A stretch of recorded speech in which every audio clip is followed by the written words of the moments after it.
Hello and welcome to the Smart Money Simplified podcast with your host, Brent Mekosh. Brent, how are you? Good to see you again. Good to see you, and I'm really excited about the topic we have today because I think it's very important. And I'm looking over my other screen here. I'm going to read some stats on teen mental health, and they're pretty alarming. Basically, let's start over again, Bill. Sorry, I've never done Yeah. that before. All right, that's fine. We'll start it. Get yourself some water there, and All we'll right. begin There we go. again in three, two. Hello, and welcome to the Smart Money Simplified podcast with Brent Mekosh. Brent, I'm excited about the topic you have on the table today, and you can count on me being a rapt listener. I think it's a really important one. I mean, those of you that know me or listen to the show have probably ascertained I've got a couple kids. I have not dealt with the teenage years yet, and that's on the horizon, though. It's something I'm very interested in. But Sorry about that evil laugh in the background, yeah, Brent. yeah, I've got some friends that I'm 51 and I got a 4-year-old, so that'll tell you where I am in this game. But friends of mine that have been through that, it's a challenging time, and the Mhm. statistics that are out there about teen mental health it's really alarming. I mean, 50%, these are some stats I just pulled off the web before our conversation here. 50% of all lifetime mental illnesses begins at age 14. 42% of teens are experiencing persistent feelings of sadness. 22% of, and this is to me, this breaks my heart to read this. 22% of teens have seriously considered attempting suicide.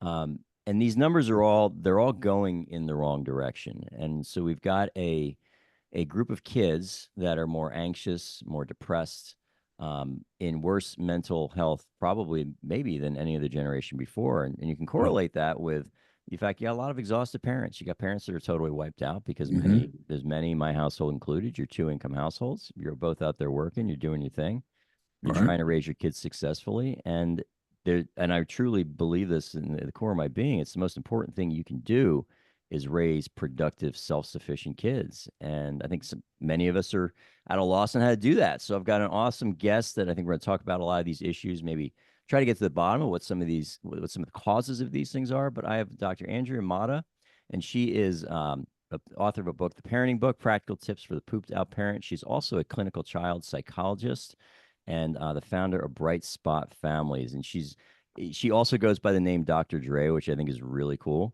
So Dr. Mata, if you're cool with it, I'm going to call you Dr. Dre for the balance of this podcast. Hey, that's cool with me. That's what people like to call me by because it's just so funny. I absolutely love it. So give us a little bit of background about yourself before we dive into some of these issues. Yeah, so I grew up on the south side of Chicago. So that's always funny. Like when I work with some of the most antisocial and aggressive teenagers in the nation, and I start to use slang terms, they're like, oh, Yeah. okay, then. And so, like, then when people start to get to know me, they're like, oh, Dr. Dre actually doesn't seem so like off. Like, it seems like it fits for the most part. Because a lot, like, I remember there was this one time I had this client, she was 16, she was at Boys Town. She had been there for at least a year. And she's probably going to stay there for another 2 years. She's going to graduate from there. And I told her, I was like, I'm going to shoot it to you straight. And she's like, whoa. And I was like, yes, like I was raised in a gang infested 9 block territory on the south side of Chicago. Like I know my way around, gang life. And I was never in a gang. And we can talk about that and the protective factors that helped me not join a gang. But yeah, so I grew up. The big part of my story was when I was 11 years old, my brother was murdered when he was 18. And fast forward 2 years, we're in a courtroom and they're sentencing the murderer. And they were going for the death penalty because it met all of the criteria for the death penalty. And when the judge came out, the judge paused to look at my parents and me when I was 13 years old and was like, you know what? I'm not going to sentence this man to death, not because of moral or professional objections against the death penalty, but because this person had a rough childhood. And from there, I remember being like, never again. Like, never again will another 11-year-old lose her best friend because someone else had a rough childhood that made them make poor decisions when they were an adult. So that's why I became a clinical child psychologist who specializes in the treatment of antisocial and aggressive teenagers. Now, if you're comfortable with it, let's go a little bit back more into your Hmm. childhood, because I think so much Yeah. of how we view the world and the lens of which we live our lives is that foundation came from when we were kids. You mentioned that you were in a rough neighborhood. I'm gonna ask you some questions and answer if you want to, or don't if you don't. Hmm. Two-parent household in your house? Two-parent household. Okay, and one an older brother, Three older three brothers. older So brothers. Okay. one was like 10 years older, one was 9 years older, and one was like 7.5 years older. Now, when we talk about gang infested neighborhood, how gang infested are we talking about? Like, give me an idea. Paint the picture what your neighborhood looked like. So it was Latin King territory. And so I remember my senior year of high school, someone that I used to do Taekwondo with, like probably 2 years, nope, about 4 years earlier. I did Taekwondo with him or judo with him.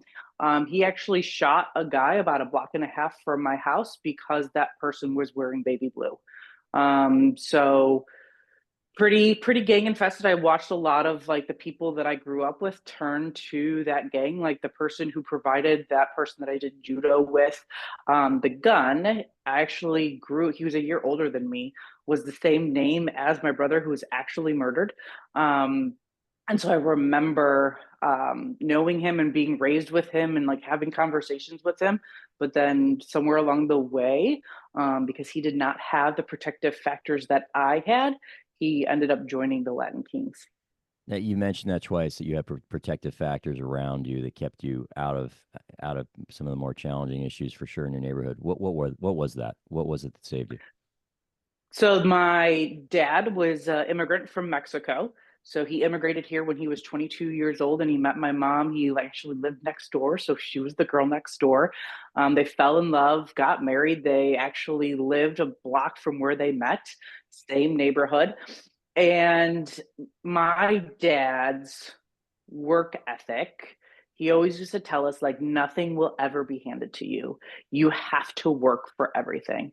And so I think that strong family bond between my parents and my three brothers and myself, and these high expectations that our parents put on us to succeed, and this work ethic that our dad instilled on us was one protective factor.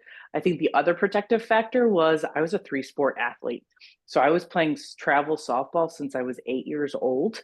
And so during the summers, I was gone every single weekend.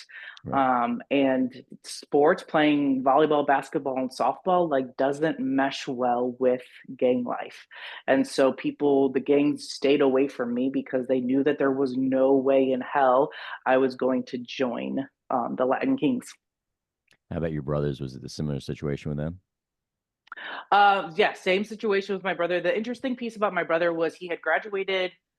So our two older brothers, so one was going to Drake University and was studying to be a physician assistant, and is now a physician assistant in Central Illinois. And the other one was pre-med at Hope College, and he is now a doctor in Seattle. And so when you have those two older brothers, and then Cisco was the third one, he was always significantly different from the other kids in our family. So he wasn't academically strong. I remember like my mom would have to spend hours at the kitchen table with him, helping him with his homework, where she never had to touch any of the rest of our homework. And so he didn't want to make our parents pay for college when he didn't know what he wanted to do. And so he was actually taking like a gap year before, anyone knew what a gap year was. And so Right. he was working, and that's where he met the person who ended up murdering him. He thought that this person was his friend. And so there's a whole like drawn out story that goes behind it. But yeah, so it wasn't even like in the gang. None of us were involved in the gang. All of us stayed clear of it. And so you mentioned you were 11 years old when Cisco was killed. How does an 11-year-old handle that? Um, I remember when I remember when we got the news because my two older brothers were away at college. It was actually on Good Friday of 1995. And I remember Diana Funk is her name. She's a white woman, and this other black male, I don't know what his name was. There were the two detectives that came to our house around 2:30 on Good Friday, to let us know that they had found Cisco's body.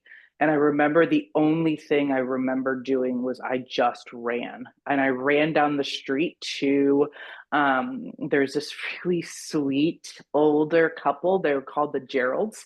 And sometimes I would stop and like sit on the porch with Mrs. Gerald, and she would give me like snacks and stuff like that. And I remember like running to their house, and then I composed myself, and then I came back.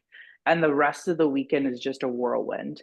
I remember I drove up with my aunt Donna to Hope College to get my brother Jose, and usually there's lots of joking and sarcasm and all of these things and like poking because we're a very very sarcastic family, and it was just utter silence the whole 3 hours. So super unnerving, and then I still can remember the wake. That was a hard day because it's like from 2 to 9, I think it was, where we're just like people are coming up to us and all of the things. The funeral was really hard, and then um, trying to just kind of recover from that. I do remember that. So we found out on Good Friday, and then that Saturday, my travel softball team had a fundraiser, a car wash. And I told my mom, I'm like, nope, I want to go. And so we go, and my Coach Terry, looks at my mom and is like, are you sure she should be here? And it was the only reason why I wanted to be there was because I needed some form of normalcy in a world that was completely turned upside down. That was going to give me some normalcy. How did your parents keep it together? Um, that's a hard one. So my dad, because he was an immigrant, he had like a thicker accent, and I remember we had like a newscast, like news reporters had come and interviewed my mom, and I think they just leaned in because it was as soon as we heard that 2:30 on a Friday, and they were there for probably about an hour. I mean, within like 30 minutes, our house was just swarmed with family. And so it was just that close knit family that is just surrounding you and supporting you. I think is probably how they got through it. I'll tell you, as you hear people's origin stories and how they got into the business or the vocation that they got into, um, that's a really powerful purpose behind you. Thank you. Wow. What had any idea whatever happened to the man that shot your brother? Yeah. So fast forward. So he was sentenced to 80 years in prison. He served 27. And so he was actually let out. I want to say like it was 2 years ago, he was let out on parole for because you only have to serve about 50% of your time, plus if you get good behavior. So he served 27 years. He was let out 2 years ago. And then we just found out this July, the Saturday of 4th of July, that he died. We don't know yet how he died. We are waiting for autopsy. And we're told that it can take, because he's no longer in the system, like no longer imprisoned, that the autopsy can take up to 3 months. So we're probably around that, area. So we're just waiting patiently to find out like what had happened. Everyone always has their speculations of what happened. So we're just waiting. And then I want to go really into the work you're doing now, but were you Mhm. able to get a sense of forgiveness and closure? Um, no, like I remember because we were at the reason why I can remember it so vividly is because for some reason in my family, like we get updates. So when he was moved, but for some reason, I was the only one of my family members who would receive emails. So my parents didn't receive emails, my two older brothers. And so like it was like all the emails would come to me, and then I would like pass them out to everybody else. And I remember we were at our lake house, or our place on the lake, and I got the email in the afternoon, and it was like the reason why it was memorable was because we were doing fireworks off the lake that day. And I just remember being completely rocked, and just being a complete mix of emotions. Mine was mostly frustration because it was like you had 27 years to get your life in order, and then you didn't. And so Yeah. it seems like such a huge waste because my brother would have had a great impact on this world. Well, that's a powerful why. What was then some of your journey that led you where you are right now? So I remember junior year of high school, or not, it was actually my senior year. I was in AP biology and I was trying to decipher between if I wanted to become a psychologist or if I wanted to become a psychiatrist. I knew that I wanted to help kids and learn coping skills and those kind of things. I ultimately decided to become a psychologist because I didn't want to prescribe kids medicine. I Right. wanted to teach them behaviors and coping skills that would help them live lives that they wanted to live, and not necessarily just prescribe them with medicine. And so then I went on to Valparaiso University and I majored in psychology and minored in criminology and urban studies. And then I went to Kent State University in Ohio for my clinical PhD work. And then, like I mentioned earlier, I spent a year at Boys Town in Omaha, Nebraska with some of the most antisocial and aggressive teenagers in the nation. Now, how'd you like? Well, I'm going to backtrack there. So when I look at across the horizon here, you've got sort of two pools here. You've got obviously kids that grew up in these really challenging environments, like you mentioned. You Mm-hmm. grew up when maybe parents are just not around, or it's a one parent household, or there's no positive influence in their life, drug use, you name it. On the other hand, you've got these extremely coddled children that tend to be Mm-hmm. from more wealthy, affluent areas, and they're both having significant mental health issues. Are these different problems, or is there a common thread there? And what demographic are you dealing with? Or are you dealing with pretty much everyone? So the demographic that I'm dealing with predominantly right now is because I'm in private practice. Like I see clients and their families and couples in private practice. I predominantly am seeing affluent, Okay. and that's mostly because of the youth or the insurances that we accept. They tend to be the types of insurances that more affluent families have. And so with it, you're right on, it's the more anxious, coddled kids.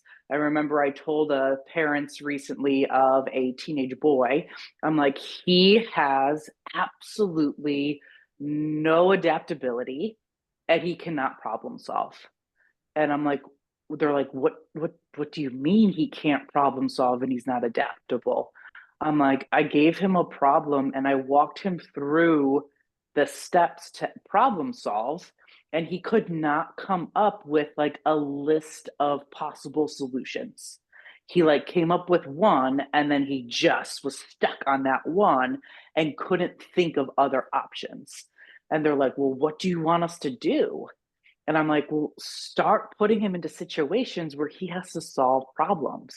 I'm Right. like, for instance, like go out to take him out to a restaurant and ask, like, whisper to the waiter to like bring him the wrong drink, where he then has to like talk to the waiter about, like, hey, this isn't the drink I wanted. Could you please bring me a new drink? And then the one of the parents was like, no, we can't do that. And I'm like, what do you mean you can't do that? And they're like, well, because they're gluten free. And I'm like, they they're a teenager. They should be able to order their own food and drink at a restaurant. And so it's just mind boggling. And So then here, go ahead. no, I'm sorry. Continue. But is And then, yeah, with the more low affluent families, you do see more of the behavioral problems coming in. And I think because the what's coming out is those predominantly single parent households, there's a lot of fatherlessness going on. I work for a not for profit called the Program Inc. that deals with kids coming from fatherless homes. And you start to see a lot more behavioral problems for those kind of kids because their parents aren't around, because they're single parent or their parents are trying to make ends meet, and so they're working a lot of hours, and by them working a lot of hours, there's far less parental monitoring going on. Yeah, it's got to be very interesting from your standpoint, from a from a trying to deliver that therapy or break through these kids. Because on one hand, if you've got an extremely aggressive kid from the streets, that person's not going to listen to you. They're gonna look at you, know none of your background story, and say, "What the hell does she know about my life?" And on the other hand, you've got the kid that came from this coddled environment that wants you to tell him what to do with everything. Like that, that seems like two entirely different ways to try to solve a problem. I mean, how do you possibly do that? So I am super like, let's go with the first one where it's like they come from a hard background and they don't know my story, so they don't, they might not listen to me. That hasn't actually been my case, or my experience, because when I was at Boys Town, we were trained how to connect with these kids. And so that's actually my superpower, is that I'm able to build relationships extremely quickly with youth, with individuals. I'm able to get their story where they buy into me. And then I use very, very specific therapy techniques, typically called what's called reality therapy, for kids from that environment, where it's like, okay, what is it that you want? What are you doing that you're not getting? Or what are you doing that's working against what you want?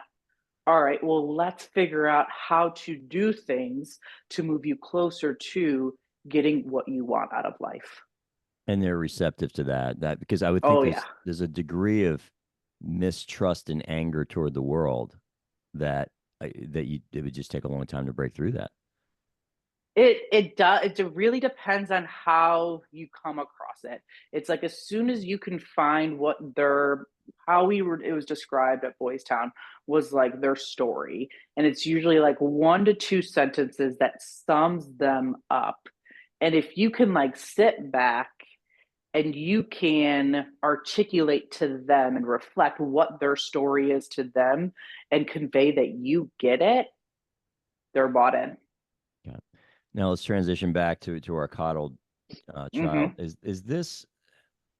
Did you see at some point in your career where this all of a sudden became much more of an issue? Where because I'm middle of Gen X, and my sister Mm-hmm. and I joke about this. We were the last feral child generation. Unlike you, I grew up in a very middle class Mm-hmm. suburban New Jersey. It wasn't super affluent. It also wasn't very poor. It was just you could ride your bike around all day long and not have an issue. But we were gone, and our goal was to become more and more self-sufficient, and we couldn't wait till we got our driver's license so we could be gone more, and we'd leave for the weekends and be with friends, and parents may not see us again until Sunday night. And what you see now among at least a lot of parents that I know that have kids in their teenage years, there's not the desire for that level of autonomy. A lot of these young boys, they don't, or young men, I guess I should say, at this point, they're not interested in driving. They're not dating much. They're Mm-mm. very, it's, if they're hanging out with their friends, they're actually in their room texting with their friends and not hanging out with their friends. What the hell's happening here? For lack of a better, like what's Yeah. happening? What is going on? So there's actually research that just came out that showed that the people that are in college and are in high school right now are hanging out with friends significantly less than like your generation or my generation, which is a millennial. Like they're just not hanging out, they're not going out, and if they are going out, like probably chances are they're in a room together and they're all on their screens just da da da da da da. And I'm like, oh my goodness. And so I think what's going on, and I need to do some more like pondering and writing about this, is that I think we have raised them in environments where we have not allowed them to trust themselves. And so we're started from COVID. And I mean, this came before COVID, but Hmm. COVID definitely like added to it. But we saw a significant increase in obsessive compulsive disorder, or OCD. And Right. the big thing with OCD is it's the uncertainty. And people with OCD are uncomfortable with uncertainty. And so they don't trust themselves. And I'm starting to see more and more parents parenting in a way like the helicopter parents, the snowplow parents, the Yep. bulldozer parents, where the kids don't have to learn how their bodies work or how well they can do things or not do things or how they have to improve, because the parents are just going to solve all their problems for them and they don't have to. And so like if I can just sit, back and let someone else do all the work, well then why would I want to learn those things? And is this a desire from parents that you're trying to make things easy for your children, but at the same point you're crippling them? And you see it. Mm. I see it Yeah. around in my community for sure. It's in under the guise of thinking you're helping your children, you're setting them up for a life of failure because they're unable to take care of themselves. Yeah, in the number 2 parenting book, there's actually a chapter called "Sentencing Your Child to a Life in Your Basement," and it's all about how like we're over parenting. We're not letting our kids do their own things. We're not letting them learn how to tie their shoes. We're not letting them learn how to ride their bikes or do things or make phone calls or order their own food and drinks at a restaurant or go out, and walk around the neighborhood and be okay. I was just recording a podcast a few days ago where a father was telling me, he was like, we were thinking about going on a cruise, but like we don't really want to go because then we're going to just have to like monitor them the whole time. Yeah, And you're I'm on a like, boat. They can't get off. you're on It's a a boat. contained Well, environment. he's like, but there's 6,000 people that I don't know. And I'm like, well, that's why you go to like the deck, right? Like the pool. And like you let your 2 teen girls like go over there. You can still see them, but like you're far enough away. And then they can go and like tour the boat, but then they have to come back every so often and check in. And Yeah. he's like, oh. And I'm like, yes, give them some freedom, establish those protections, appropriate protections, and then give them freedom to kind of explore what they're able to do in different environments. Now let's talk about BrightSpot Families, and then I want to talk more about your book. But give me an idea, like what are you doing at BrightSpot Families? Who are you serving, and what's the vision for the future? Yeah, so the big thing with BrightSpot Families is it's workshops, so individual coping skills, parenting skills, and relationship skills workshops. Because I always talk about how each person has to build their fortress, and their fortress is made up of 3 sides: individual coping skills, relationship skills, and parenting skills. And as you can develop those 3 skills and you can build your fortress higher and higher, there's nothing in this life that you cannot not conquer. You can be successful and adaptable because you have all these skills that you can use no matter what is thrown at you. I always kind of give the story like COVID that rocked lots of families. It absolutely had no impact on our family. Like my husband and I were still able to work our jobs. Money was still the same coming in. We were financially sound. Like we actually paid off our house in 2021. So we had absolutely no debt and we were good romantically, like marriage wise. We had strong parenting skills. And so our family unit actually got stronger during COVID and it didn't really touch us at all. Yeah, I think the COVID stuff, we could spend another hour talking on that. But what we did, what and I'll just come out and say it, it's going to offend some people. What the public health authorities did to our children during that period of time, I will never forgive them. And my own son, for example, we're in Arizona, so a little bit more liberal in terms of what some of the policies were, and we weren't really that locked down, but they were masking these kids, for his entire first grade, and I would drop him off in the morning. And I love his school, and the lower school headmaster's there. He's a great dude, and he was trying to balance all kinds of different opinions. But we'd walk up, be totally unmasked until we got there. Last second, I'd hand my son the mask. I'd be like, "All right, buddy, what is this?" And he'd say, "It's Kabuki theater, Dad." and then he'd head into school. But yeah, to your point, we tried to keep it as normal as possible. But I think that there's a lasting impact that I know a lot of kids have felt. Tell me about the book. Yeah. So the book, it's called the number 2 parenting book, Practical Tips for the Pooped Out Parent. The whole premise of the book is practical parenting tips in the time it takes you to poop. A mom poop, not a dad poop, because those are significantly different. Yeah, very true. That's true. And give me some of the lessons that you have in there, and some of the highlights of the book. Yeah, so it's broken down into 3 sections. So there's the fundamental section.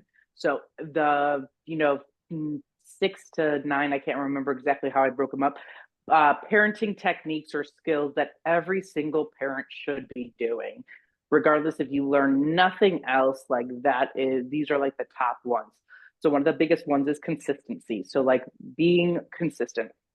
And I always get into discussions with people, and I'm like, is it better for children to have a consistently what's the word? I'm like consistently absent parent, Or is it better for them to have an inconsistently engaged parent? And people are always like, it's the inconsistent one, right? And I'm like, Yeah. no, I'd much rather you just stay out of your child's life if you're going to be the absent parent and not come in and out and in and out and in and out. Compare, like, I'd much rather you do that than like stay out of their life compared to like coming in and out, in and out. Because that just messes up kids. So that's a big one. Then the other two sections are, the first one is how to set high expectations. So behavioral modification, how to, use attention. Why are kids doing what they're doing? And then the last section of the book is called the warm and fuzzies, because I always talk about like how as parents we need to set high expectations within the context of the warm and fuzzies, because that leads to the best developmental outcomes for our kids. And I think that's the real challenge. I mean, I know that in our house, if you ask my son, if he was sitting right here, his daughter's 4, son is 9, almost 10, what's dad's job?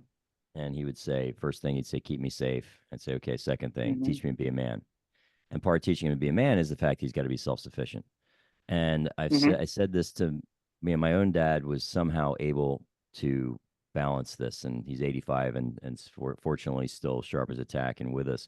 But I've asked him that now as a parent. I'm like, how the hell did you do this? Because I'm a 51-year-old man that still in a very healthy way is trying to make my dad proud because I love him and Mm-hmm. respect him so much. And he never. There's been a couple times in my life where I've come to him and really needed something. He was always there, but those times were few and far between. Otherwise, but he didn't just provide. He let Mm-hmm. you suffer a little bit before you Mm-hmm. before you got what you needed, and that was one of the greatest things that the ways that he let me fail were Mm-hmm. the greatest lessons came out of that. And I feel it. There's this desire that you want your kids to be happy and you want your kids to be safe. But to your point, I mean, very, very individually that can be a crazy world and things are uncontrollable and we don't know whether we have 5 more minutes left or 50 years. You Mm-hmm. just don't know. And human beings have to learn to live with that level of uncertainty. And that's Right. the challenge. You got to raise kids Mm-hmm. that are comfortable and acceptable with that. I'm going to ask you a loaded question here before we wrap up. What role, if any, if you came from a Mexican immigrant household, was the Catholic faith strong in your family? Yes. So it's interesting. So like we were raised Catholic. And so I remember I did first communion. My brothers did first communion. I don't ever think I went through confirmation, but we did the Sunday school. We would go to church mass on Christmas and Easter. And then everything else was just kind of in. It was mostly when we would travel to Mexico, that we would, I mean, a lot of our time was spent like visiting different cathedrals, and they were just so beautiful. And going to church then, and I remember one of the big traditions was when you travel, you would then go into, you would go to the cathedral, and there was this prayer room on the side, and people, you could walk around. And I just remember, I have realized over the years that I'm an empath, and so like when I walk into like this prayer room, it everything, like the whole room, every single inch of it is covered in people's prayers and wishes and desires. um it's just, yeah, it was amazing. I believe you can feel that as well, for Hmm. sure. That's a whole nother conversation. But do you find that in the absence, do you find that those kids or households that might have a stronger religious foundation, does it matter at all? Does it help improve outcome with the kids, or is it, or are there issues so far away from that it doesn't make an impact? I think it plays a, so like I've actually had conversations with another clinical child psychologist who actually did her dissertation on religion, and the research on the impact of religion on child development is actually mixed, because it really depends on how the parents kind of go about incorporating religion in families. If they do it in a very healthy, loving way, then religion is absolutely positive for kids. But if it's more of this negative, more abusive type of incorporating religion, then religion can be a negative kind of thing for kids. So it really just kind of goes back to parenting and like wanting to set those high expectations within the context of the warm and fuzzies. And I think really looking at like, what are your family values and are you living out those family values? I think to your point, you said something that really resonates with me is that the idea of being consistent versus being inconsistent in terms of how you're doing things. I think that's really well articulated, and that's a great piece of advice for all of us. If anybody wants to learn more about your work, or if they're like, I think every single parent where they're looking at their own lives and their own kids, and let's be honest, we always wonder, are we doing this thing right? How Mm-hmm. do they find you? Where do they get the book? Just give us some of the information where they can learn more about you and the work you're doing. So the book, which is just over my shoulder there, is available on Amazon. So you can purchase it there. Chances are you probably already have an Amazon Prime account, so you can get it like tomorrow. So that's one way. And then if you visit brightspotfamilies.com, you can learn more about Bright Spot Families. You can learn more about me. You can even email me if you wanted me to come out and do a workshop or a speaking event, or if you wanted to work with me one-on-one. Those are all options, and information is available on brightspotfamilies.com. Awesome. And I'll add this, if any listeners out there, get on LinkedIn and DM me, or get on our website, which will share some of that information. Email me. First 5 people that want a copy of this book, I'm happy to send one to you, because I think this is the most important thing that we're doing, is bringing up this next generation. And it's a challenging environment. We don't necessarily know any given day whether we're doing the right or wrong thing, but I think that educating ourselves about how we can possibly be the best parents and raise the best human beings, I can't think of a higher calling or vocation than that. So please let me know, and I'll send you guys a copy of the book. But thank you, and thanks for your honesty and your candor with everything. I mean, it's not easy to go back into your own personal history and talk about some extremely painful things, but I think, like all of us are listening, it's that pain, it's the challenging, ugly times in our life, which oftentimes lead to who we are today. And so I really appreciate you sharing all that. And great message Thanks to for all the having me parents on. out there. Absolutely.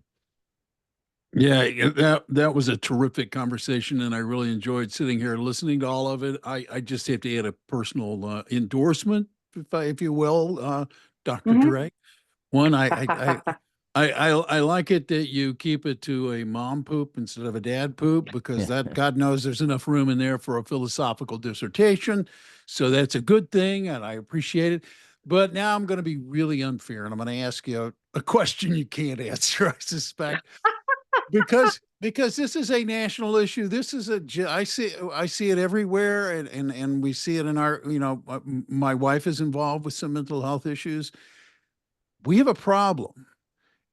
Is this a problem that requires a national focus, national attention? And I mean, I don't know if that's appropriate or not. And if it is, then how can we address it? So here's the issue that I come across is that mental health has been getting a lot more national attention. Like Mm-hmm. everyone is talking about it. But the thing about it is clinical psychologists are predominantly like research based. Like we use empirically supported treatments. And so when we do therapy, like we get really good outcomes from the therapy that we do because we're using all of our practices are based off of research. Mm. However, we're scientists, we're not lobbyists. And so there's other mental health providers who do not focus on the research. They do not use evidence based therapeutic techniques, but they're really good at lobbying.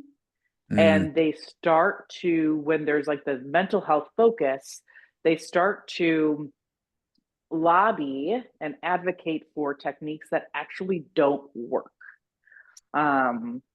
So, like in our schools right now, there's all of this trauma informed care practices. And it Yeah. actually doesn't work. It's more coddling of our kids. But because those individuals who are promoting trauma informed, schools, Right. they're really good lobbyists, that's what gets promoted. And all the psychologists are like, no, it doesn't work. And let me ask you another little question then. Is there, you have a you have an entire generation that's dealing with mental health issues that the easy fix, or what seems like the easy fix, is medication. You got a Mm-hmm, lifelong client, man. You've got an annuity stream. And I think that in my business, even I'll even say to clients, it's like, hey, somebody's getting paid somewhere. And that includes me, by the way. mm-hmm, But you got to know, what's the incentive structure? How is it lined up? And I think that is one of the mm-hmm, things that is not just in terms of childhood mental health, but just in our health overall. I mean, Bill and I have talked tons about this in terms of, what the overall health declines have been in this country. And the incentive structure is completely warped. Incentive structure is to keep people sicker, more mm-hmm, mentally ill, to be consumers of different pills for their entire lives. And that's mm-hmm. where the incentive structure is. And there's billions and billions and billions of dollars behind it. Well, I mean, there's that. So, like, and the thing about it is, what a lot of people don't know is that psychotropic medications, like antidepressants, anti-anxiety meds, are meant for you to go on them for about 6 months, Right. get into therapy, learn coping skills, and then wean yourself off of them for the vast majority of people. But that's not what psychiatrists are telling their clients. They're telling them you have to be on them forever. And Mm. so that's what clients are facing. The other thing is that I think, if I can remember correctly, the research shows that like an antidepressant is only effective for about 30% of the population. Right. Um, and that's because in order for a medication to work, you have to have a biological cause for your depression. But if your life sucks, there's no pill that's going to fix your life sucking. Yeah. Yeah, and also you got to flip and the lens that you're viewing it, because I mean, some of the most, it's interesting, and I know we're coming up on time here, Bill, but some of the most successful, incredible, amazing people that I have ever met are people that their life sucked, for their upbringing could have completely sucked, and it sucked for a Amen. while, and they found Yep. out how to deal with that, Mhm, and it made them stronger and more resilient and more grateful for the good times when they did come along, or even more grateful for finding like the tiny little flicker of hope that existed in their life when it totally sucked. mhm, Um, well, anyway, I know we're coming up on the hour here, but Dr. Dre, this was awesome. I really mhm. appreciate this, and again, yeah, that offer for sending us copies of your book stands. So anybody that would like a copy, Okay. reach out to me. That's Okay. great. And Great. then do you want me to send them copies from my office? Because then No, I I'll can do it. sign them. No, Okay. no, I'll do it. I'm gonna hop on Amazon and buy some of them right now, and I'll send them Okay. out. Awesome. But yeah, and in terms of how to reach me, Bill, you always ask that. Any of our Yep. listeners that want to know how they might get a copy of this book, you can find me on LinkedIn and DM me. I post stuff there pretty frequently. It is me on the other side of that. Happy to send you a copy. Website here is tws.finance, and pretty much every conceivable way of reaching me is on that. And our phone number is 602-255-0555. Remember, my team will pick up, and they know how to find me. But this was a great conversation, really important. Dr. Dre, thank you again, and really looking forward to getting those copies out to people that want to learn more. Yeah, and the Awesome. last thing I will say, as I always do say, the easiest thing you can do, folks, if you're listening to this podcast and you're not a subscriber, is become a subscriber. Just hit the follow button. That's it, that easy. Then you don't have to remember where you heard this podcast or how often this guy whose name you can't remember, what, none of that. It just, you're notified and you can listen to it. It's that easy. And if you like this podcast, if it means something to you, if you find it useful, tell people about it. Word of mouth promotion is really welcome around here, and we would thank you for it. Until next time, I'm Bill Tucker on behalf of Brent and everybody at TWS. Thanks for taking the time to listen today. And I will remind you as we leave, you can go out today and make today a great day or not. It's your choice. Use it wisely. Until next time.